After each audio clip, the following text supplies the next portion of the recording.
మెరిసే తెల్లని చర్మం కోసం Japanese glutathione fruits flowers extract తో చేసిన ప్రిస్మాస్ గ్లూటా రోసా సోప్. నమస్కారం అలగరి రవీంద్రనాథ్ గారు. నమస్తే అండి సిరి గారు. ఇప్పుడున్న ప్రజెంట్ సిచ్యువేషన్ లో అబ్బాయిలందరూ కూడా జాగ్రత్త పడాల్సిన అవసరం ఉంది. బికాస్ ఇప్పటి వరకు మనం జరుగుతున్న సంఘటనలు మనం చూస్తే ఎంతో మంది అబ్బాయిలు అమ్మాయిల చేత ఏదో ఒక రకంగా మోసపోవడం అయితే మనం చూస్తూ ఉన్నాం. ఎస్పెషల్లీ వాళ్ళ పార్ట్నర్ తనని మోసం చేస్తుంది అని మనం ఏ రకంగా గుర్తించాల్సిన అవసరం ఉందంటారు? వాటి యొక్క క్యారెక్టరిస్టిక్స్ అండ్ ట్రేట్స్ ఎలా ఉంటాయి sir? Wonderful and very interesting question Siri గారు. తన పార్ట్నర్ ఒక మ్యారిటల్ స్టేటస్ లో ఉన్నటువంటి ఒక హస్బెండ్ వైఫ్ కపుల్స్ లో హస్బెండ్ తన పార్ట్నర్ తన వైఫ్ తనని ఏ రకంగా చీట్ చేస్తుంది, తనని ఏ రకంగా అవాయిడ్ చేస్తుంది, తనని ఏ రకంగా దూరం పెడుతుంది అనే విషయాల్ని మనం కాస్త వివరంగా తెలుసుకునే ప్రయత్నం చేద్దాం. దీన్ని ఒక సైకాలజీ పరంగా మనం చెప్పగలిగితే భార్యాభర్తల్లో మొదట్లో పెళ్ళైన కొత్తలో కాస్త అన్యోన్యంగా ఒకరిని విడిచి ఒకరు విడిచిపెట్టుకోలేనంత దగ్గరగా ఉంటారు వాళ్ళు. తన పార్ట్నర్ తన మాట్లాడిన ప్రతి మాట వినాలని కుతూహలంగా ఉంటుంది. తన పార్ట్నర్ వేస్తున్న జోకులకి తను స్పందిస్తుంది. తన మాట్లాడే ప్రతి మాటను కూడా అతని యొక్క అలవాట్లను కూడా తను స్పందిస్తుంది, కానీ ఇష్టపడుతుంది. కానీ కొద్ది రోజులు గడిచేసరికి తన పార్ట్నర్ మీద అంటే తన హస్బెండ్ మీద వైఫ్ కొన్ని రకాలుగా కొంత వ్యతిరేకత భావాన్ని కలిగిస్తుంది. ఇటువంటి సందర్భంలో హస్బెండ్ అన్నటువంటి పాత్ర ఏమైతే ఉంటుంది, హస్బెండ్ చాలా రకాలుగా ఇబ్బంది పడుతూ ఉంటాడు. ఇది ఎక్కడ దారితీస్తుందంటే డివోర్సుల దాకా దారితీసి ఒకరి మధ్య ఒకరు తెలియని ఒక పెద్ద అగాధాన్ని పెంచేస్తుంది చివరికి. సో ప్రేమించి పెళ్లి చేసుకున్నా లేకపోతే అరేంజ్ మ్యారేజ్ అయినా ఎట్లాంటిదైనా సరే తన పార్ట్నర్ తనని మోసం చేస్తుందా లేదా ఎలా తెలుసుకోవాలని నేను మన మగమహారాజులకి నేను చెప్పే ప్రయత్నం చేస్తున్నాను. ముఖ్యంగా భర్తలకి చెప్పే ప్రయత్నం చేస్తున్నాను ఈ వీడియో ద్వారా.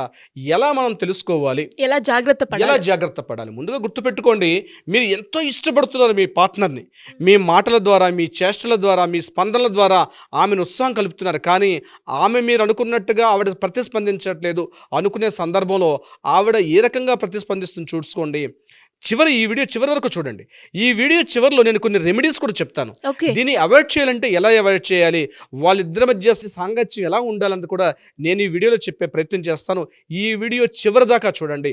ప్రతి ఒక్క మగవాడు, ప్రతి ఒక్క పెళ్ళైనటువంటి ప్రతి భర్త కావచ్చు, లేకపోతే లవ్ అఫేర్లో ఉన్నవాడు కావచ్చు, లివ్ ఇన్ రిలేషన్షిప్లో ఉన్నవాడు కావచ్చు, ఎవరైనా సరే గుర్తుపెట్టుకోండి. ఈ వీడియోని చివరి వరకు చూస్తే ప్రయత్నం చేస్తే చివరి నేను కొన్ని రెమెడీస్ చెప్పే ప్రయత్నం చేస్తాను డియర్ ఫ్రెండ్స్. సో ఇక్కడ నేను చెప్పేది ఏంటంటే, ముందుగా నేను చెప్పినట్టుగా అన్యోన్యత ఉంటుంది. ఇక్కడ తన మూమెంట్స్ ద్వారా హస్బెండ్ని అవాయిడ్ చేసే లక్షణాలు కనిపిస్తుంది. ఇక్కడ కొంత సంయమనం పాటించాలి మగవాడు, ముఖ్యంగా భర్త అనుకున్నవాడు కొంత సంయమనం పాటించాలి, కొంత ఓపిక పట్టాలి, కొంత పేషెన్స్ ఉండాలి. ఏ రకాల సిమ్టమ్స్ తను ఇస్తుంది నేను చెప్పే ప్రయత్నం చేస్తాను. ముందుగా గుర్తుపెట్టుకోండి, ఒకప్పుడు మీరు మాట్లాడితే, ఒకప్పుడు మీరు ఇంట్లో మీరు చేస్తున్నటువంటి మీ మూమెంట్స్గా రియాక్ట్ అవుతున్నటువంటి మీ పార్ట్నర్, మీ వైఫ్ మిమ్మల్ని కేర్లెస్ చేస్తుంది అంటే ఎలా? ఎగ్జాంపుల్ చెప్తాను చూడండి. ఉదయం లేవంగానే మీరు ఫోన్తో మాట్లాడుకుని ఆఫీస్కి రెడీ అవుతున్న టైంలో పెళ్ళైన కొత్తలో ఏం చేస్తుందంటే స్నానం చేసి రాగానే అక్కడ టవల్స్ అందివ్వడం, లేకపోతే మార్నింగ్ పూట బ్రష్ అందివ్వడం, టూత్పేస్ట్ అందివ్వడం, సబ్బు లేదంటే మీరు స్నానంకి వెళ్తుంటే రెడీగా బాత్రూంలో సబ్బు పెట్టడం. ఇట్లా చిన్న చిన్న విషయాలు మీరు గుర్తించలేకపోవచ్చు, కానీ ఇంట్రెస్ట్ చూపుతుంది. తన పార్ట్నర్ అంటే తన ఇష్టం మీద తను కొన్ని మూమెంట్స్ ఇస్తుంది. కానీ క్రమేపీ చిన్న విషయం కావచ్చు, మార్నింగ్ మీరు లేవంగానే మీరు బెడ్రూమ్ ఉండే బెడ్ సర్దుకోవడం దగ్గర నుంచి మొదలు పెడితే మీరు ఆఫీస్కి వెళ్ళే హడావుల్లో మీరు వేసుకునే డ్రెస్ను కూడా అందివ్వడం వరకు తన సహాయం ఉండేది. కానీ ఇక్కడ తను అవాయిడ్ చేయడం మొదలు పెడుతుంది. This the first point number 1. మిమ్మల్ని అవాయిడ్ చేయడం ఉంది మార్నింగ్ లేచినప్పటి నుంచి స్టార్ట్ అవుతుంది. నెంబర్ 2 పాయింట్ గుర్తుపెట్టుకోండి, మీరు మాట్లాడుతున్నప్పుడు మీ కళ్ళల్లోకి తను చూసి మాట్లాడడం అన్నది చెయ్యరు. తను ఏం చేస్తారంటే, మీరు ఏదైనా అడిగారు అనుకోండి, ఇంట్లో ఏదైనా విషయాన్ని, ఏదైనా ఒక సందర్భం ఇంట్లో ఒక టాపిక్ గురించి మాట్లాడుతునేటప్పుడు స్పందించకుండా, సమాధానం చెప్పకుండా ఆవిడ ఆ ఉన్న ప్రదేశం నుంచి పక్కకి వెళ్ళిపోవడం కానీ, లేకపోతే అసలు కేర్లెస్గా ఉండడం కానీ, మీ మాట వినట్టుగా ఉంటుంది. ఇది కూడా గమనించండి. మీకు తెలిసినటువంటి స్నేహితులు, మీ ఫ్రెండ్స్ ఎవరైతే ఉన్నారో, మొదట్లో మీ ఫ్రెండ్స్ని ఎంతైతే మీరు మీ ఫ్రెండ్స్ని తీసుకుని మాట్లాడుతున్నప్పుడు కావచ్చు, మీ బంధువుల విషయం తీసుకుని మాట్లాడుతున్నప్పుడు ఎంత ఇంట్రెస్ట్గా అయితే ఉంటుందో, తర్వాత క్రమేపీ మీ స్నేహితుల విషయంలో కావచ్చు, మీ బంధువుల విషయంలో తను కాస్త దూరం పెడుతుంది. నెంబర్ 4th పాయింట్ గుర్తుపెట్టుకోండి, తన ఫోన్ ప్రైవసీ ఎక్కువ అవుతుంది. అంటే మీతో గడిపే సమయం కన్నా తన ఫోన్తో గడిపే సమయం ఎక్కువ అవుతుంటుంది. అంటే షార్ట్స్ చూస్తూను రీల్స్ చూస్తూనే ఉంటుంది తప్పించి కాస్త ఖాళీ ఉన్న సమయంలో Interact కూడా మీ అవ్వాలి. పక్కకొచ్చి కూర్చొని మీతో కాస్త సమయాన్ని స్పెండ్ చేద్దాం అన్నటువంటి ఆ ఉత్సాహం తగ్గిపోయి తను ఎక్కువసేపు తన ఫోన్లో మునుగుతుంది. ఇక్కడ నేను చెప్తున్నానండి, ఇవి కనిపించగానే మీరు కొంత పేషెన్స్ ఉండాలి. నేను ఈ వీడియో చివరిలో చెప్తానని చెప్పాను, అది రివీల్ చేస్తాను చివరిలో. తర్వాత ఇంకొకటి గుర్తుపెట్టుకోండి, ఇంట్లో ఏవేవో కొత్త వస్తువులు రావడం. అంటే ఇంట్లో ఇంతకు ముందు పెళ్ళైన కొత్తలో ఏదైనా ఒక వస్తువు పర్చేజ్ చేసేటప్పుడు ఒక నుమాయిష్కి వెళ్ళడం, ఒక ఎగ్జిబిషన్కి వెళ్ళడం, ఒక షాపింగ్కి వెళ్ళడం, ఒక పర్చేజింగ్కి వెళ్ళేటప్పుడు కలిసి వెళ్ళేవారు, కలిసి ఒక ఐటమ్ని పర్చేజ్ చేసుకునేవారు. కానీ తరువాత ఆమె బట్టల షాపులు అంటే ఆవిడ వార్డ్రోబ్లో కావచ్చు, లేకపోతే ఆవిడ డ్రెస్సెస్ కావచ్చు, ఏదైనా కావచ్చు, మీకు తెలియకుండా తన పర్చేజింగ్ మొదలు పెడుతుంది. ఆన్లైన్ షాపింగ్లో కూడా మీకు తెలియకుండా ఆవిడ షాపింగ్స్ ఎక్కువ చేస్తుంటుంది. కనీసం ఆ ఒక వస్తువు కొన్నానని కూడా మీకు తెలియపరచకుండా తను పర్చేజింగ్ చేసే అభిరుచి పెరుగుతుంది ఆవిడకి. అది ఆన్లైన్ షాపింగ్ కావచ్చు, డైరెక్ట్ అంటే ఇంట్లో మీరు ఆఫీస్ నుంచి వచ్చేసరికి అక్కడ కొత్తగా ఫ్లవర్ వేస్ కావచ్చు, లేకపోతే కొత్త వస్తువులు కావచ్చు, ఏదో కనిపిస్తున్నాయి. These are the symptoms. అంటే ప్రైమరీ స్టేజ్లో ఇట్లాంటి సిమ్టమ్స్ కలిగి ఉంటారనమాట. మీతో మాట్లాడే తీరు మారిపోతుంది, మీతో గడిపే సమయం తగ్గిపోతుంది. మీతో ఇందాక నేను చెప్పినట్టుగా ఫోన్లో కూడా అపరిచితులతో కాల్స్, అంటే వాళ్ళతో మాట్లాడేటప్పుడు అది మేల్ కావచ్చు, ఫీమేల్ కావచ్చు, వాళ్ళతో మీరు మాట్లాడేటప్పుడు చూడండి ఆమె యొక్క ముఖంలో యొక్క హావభావాలు, ఆమె బాడీ లాంగ్వేజ్ కంప్లీట్గా మారిపోతుంది. అదే ఇమీడియట్గా మీరు ఆ టైంలో మీరు మాట్లాడేటప్పుడు తన బాడీ లాంగ్వేజ్లో ఒక చిరాకు, ఒక కోపం, ఒక ఫ్రస్ట్రేషన్ అన్నది, తన బాడీలో అసహనం కూడా తన బాడీలో కనిపిస్తుంది మీరు మాట్లాడేటప్పుడు. ఆ మధ్యలో ఆ కాల్స్ ఇంటరప్ట్ అయినప్పుడు మధ్యలో మీరు అయినప్పటికీ ఇటువంటివి గమనించండి. తర్వాత వాళ్ళ ఫ్యామిలీ మెంబర్స్తో మాట్లాడే సందర్భాల్లో కూడా ఒకప్పుడు మీరు ఏం చేస్తున్నారు, మీరు ఆఫీస్కి వెళ్ళారా, వచ్చారని అంటే వాళ్ళ మదర్, మీ అత్తయ్య గారు అడిగేటప్పుడు కూడా ఇంతకుముందు ఎంతో క్యూరియాసిటీగా మాట్లాడుతున్నటువంటి మీ భార్య ఈరోజు ఏం చేస్తున్నారంటే ఆ విషయాన్ని ఆవిడ పక్కదో పెట్టించేస్తూ మాట్లాడుతుంటారు. మీరు ఏదో కాస్త మీరు బెడ్రూమ్లో ఉండి మీరు వేరే కాల్స్ మాట్లాడుకునేటప్పుడు అబ్జర్వ్ చేస్తే ఈ విషయాన్ని మీరు ఈజీగా గమనించవచ్చు. అదేవిధంగా వాళ్ళ స్నేహితులతో కూడా ఎక్కువ సమయాన్ని గడిపే సమయం ఉంటుంది. అంటే ఫస్ట్ థింగ్ ఏంటంటే మీ మధ్య ఒక చిన్నగా ఒక తల వెంట్రుక వాసి ఒక గ్యాప్ అన్నది మెల్లగా మొదలై ఈ తల వెంట్రుక వాసి గ్యాప్ అనేది మెల్లగా ఒక అగాధాన్ని పెంచే ప్రయత్నం చేస్తుంది. ఇక్కడ మీరు గుర్తుపెట్టుకోవాల్సింది, తను ఇమీడియట్గా నేను చెప్పే వీడియో ఏంటంటే ఆవిడకి ఏదో అపరిచిత వ్యక్తులతోటో లేకపోతే థర్డ్ పర్సన్ తోటి అఫేర్ ఉందని నేను చెప్పడం నా ప్రయత్నం కాదు. మీ మీద ఇంట్రెస్ట్ తగ్గింది, మిమ్మల్ని అవాయిడ్ చేస్తుందని అన్నటువంటి సిమ్టమ్స్ ఇక్కడ మొదట్లో స్టార్ట్ అవుతుంది. ఏదైతే గ్యాప్ ఉంటుందో, నేను చెప్పేది మరి కాస్త ముందుకెళ్ళి మాట్లాడితే బెడ్రూమ్లో మీ ఇద్దరి మధ్య ఉన్నటువంటి సారూప్యతలో కూడా కొన్ని మార్పులు వస్తాయి. అది కూడా మీరు గమనించవచ్చు. నేను ఈ వీడియో ముఖంగా ఎక్కువగా మాట్లాడలేను కాబట్టి అది కూడా మీరు గమనించవచ్చు ఆ విషయాలను కూడా. ఇది కాకుండా ఇంకొక ప్రత్యేక విషయం నేను చెప్తానండి. ఆమె యొక్క బాడీ లాంగ్వేజ్ మాట్లాడేటప్పుడు, అంటే మీకు ఇష్టమైనటువంటి డ్రెస్, మీకు ఇష్టమైనటువంటి తను ఏదైనా నైటీ వేసుకున్నా, శారీ కట్టుకున్నా, డ్రెస్ వేసుకున్నా, మొదట్లో అభిరుచి తగ్గట్టుగా మీకు ఇష్టమైన కలర్స్ మొదట్లో వేసుకుంటుంటారు. క్రమేపీ ఆ ఆసక్తి తగ్గిపోయి అనాసక్తిగా మారిపోయి ఆమె అవాయిడ్ చేస్తూ ఉంటుంది. ఆమె యొక్క డ్రెస్ కూడా కావచ్చు, బాడీ లాంగ్వేజ్ కావచ్చు, ఇటువంటి సిమ్టమ్స్ అన్నీ కూడా. ఇటువంటి తనను ఇమీడియట్గా మీరు అలర్ట్ అవ్వాలి. భర్త అన్న ప్రతి వారు కూడా తన పార్ట్నర్తో మాట్లాడేటప్పుడు ఎప్పుడైతే ఈ సిమ్టమ్స్ గమనిస్తున్నారో ఇమ్మీడియట్గా అలర్ట్ అవ్వండి. అంటే కమ్యూనికేషన్ గ్యాప్ పెరుగుతోంది అన్నది అర్థం చేసుకోండి. ఇక్కడ మీరు సహనంతో వ్యవహరిస్తే మరలా మీ పార్ట్నర్ మీతో మరలా సఖ్యతగా ఉండి మరలా హ్యాపీ లైఫ్ని కొనసాగింపుగా ఉండే అవకాశం ఉంటుంది. ఇక్కడ మీరు కానీ మీ చర్య దుందుడుకు చర్య ఉందనుకోండి, అంటే ఆవిడ అసహనంగా ఉందని చెప్పి మీరు కాస్త మీ ఫ్రెండ్స్తో పార్టీ చేసుకోనో లేకపోతే ఇతరత్ర విషయాల్లో మీరు ఇంటికి వెళ్ళి కాస్త ఆమె మీద మీరు కాస్త చిరాకు పడినా, గొడవ పడినా, అబ్యూజ్ లాంగ్వేజ్ తిట్టినా ఈ స్థితిలో ఉన్నటువంటి స్త్రీ ఎవరు కూడా యాక్సెప్టెన్స్ ఇవ్వలేరు. గుర్తుపెట్టుకోండి, రెండు భాషలు అంటే ఇద్దరు వ్యక్తుల్ని కలిపేది మొట్టమొదటిగా వ్యక్తుల కన్నా మొదటగా కలిపేది భాష. భాషను ఎంత అందంగా వాడుకోగలిగితే ఆ ఇద్దరి మధ్య సఖ్యత అంతగా ఉంటుంది. ఆ విషయాన్ని పిలిచి మాట్లాడండి. ఎందుకు ఇలా ప్రవర్తిస్తున్నావు, ఏం జరిగింది అని తెలుసుకునే ప్రయత్నం చేయండి. ఫస్ట్ మీకు ఆమె మీద ఇంట్రెస్ట్ ఉండినట్లయితేనే. ఇక్కడ మీకు ఆమె మీద ఇంట్రెస్ట్ తగ్గిపోయింది, ఆమెకి మీ మీద ఇంట్రెస్ట్ తగ్గినప్పుడు ఏమవుతుందంటే ప్రతి చిన్న విషయాన్ని కూడా మీ మధ్య భేదాభిప్రాయాలు పెరిగి మీ ఇద్దరి మధ్య తెలియనండి ఒక పెద్ద అఖాతం అన్నది ఫామ్ అయిపోతుంది.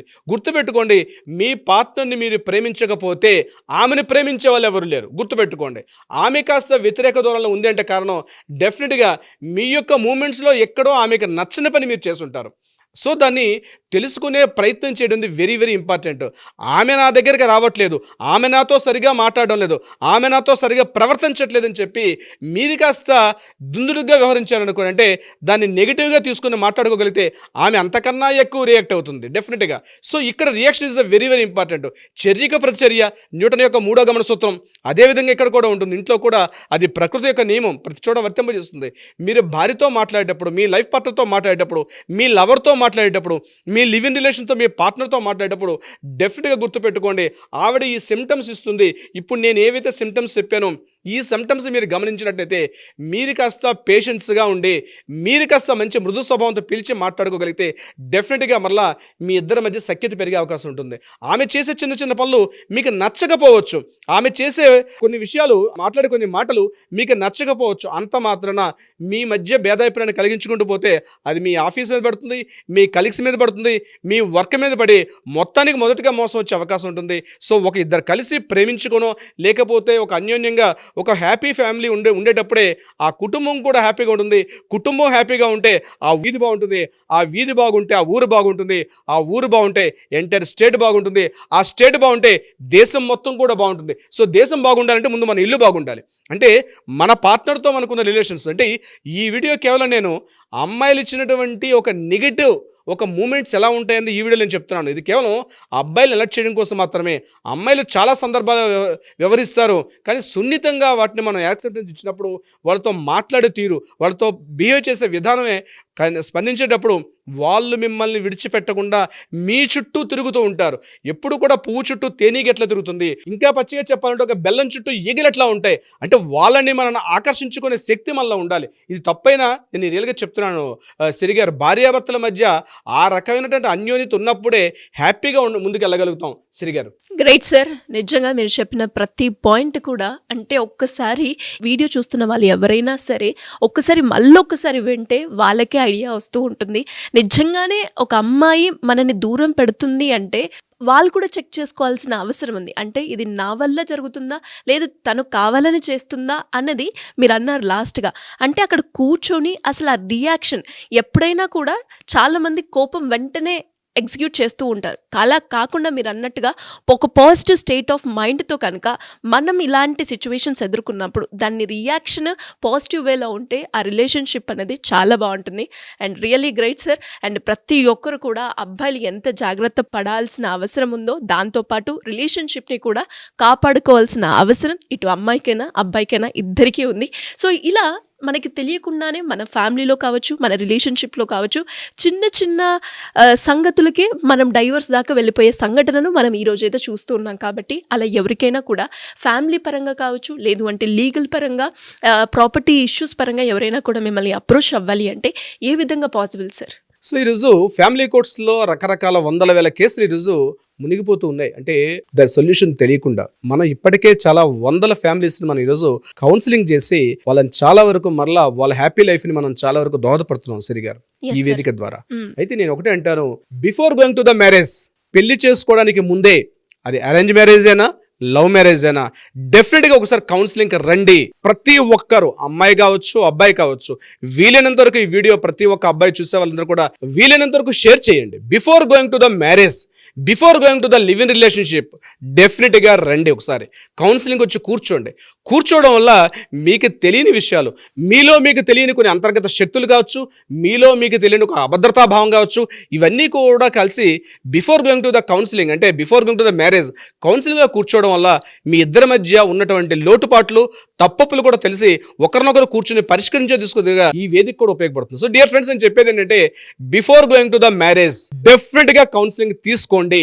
మ్యారేజ్ కి బిఫోర్ ఇద్దరు కలిసి కూర్చోవడం వల్ల మిమ్మల్ని మీరు ఒకరికొకరు అద్భుతం అనిపించుకోవడం కాదు, మీరు మాలాంటి లీగల్ సైకో అనలిస్ట్ దగ్గర రావడం వల్ల డెఫినెట్ గా మీలో ఉన్నటువంటి ఆ బంధం మరింత గట్టిపడుతుంది. అసలు మీలో మీకు అన్యోన్యత ఉందా లేదని కూడా మేము ఇచ్చిన క్వశ్చన్స్ లో కూడా మీకు ఈజీగా ఐడెంటిఫికేషన్ అవుతుంది. ఇది ఏంటంటే ఒక బంధం దగ్గరైన తర్వాత అది లాంగ్ లైఫ్ ఉండాలి, ఒకరికొకరు విడిచిపెట్టుకోలేనటువంటి ఒక మంచి ప్రేమ, ఒక వ్యవహారంతో ఉండాలంటే డెఫినెట్గా రావాలి. దీనికి సంబంధించి కింద స్క్రోల్ అవుతున్న కాంటాక్ట్ నెంబర్కి కాంటాక్ట్ చేయగలిగితే మన లీగల్ టీం వాళ్ళకి అప్రోచ్ అవుతారు, డెఫినెట్గా టైం ఇస్తారు. మీరు కౌన్సిలింగ్ కూడా డీటెయిల్స్ అన్ని కూడా తెలుసుకోవచ్చు. కింద కాంటాక్ట్ చేస్తున్న నెంబర్కి మీరు కాల్ చేయగలిగితే. Thank you sir, thank you so much. Thank you so much అండి.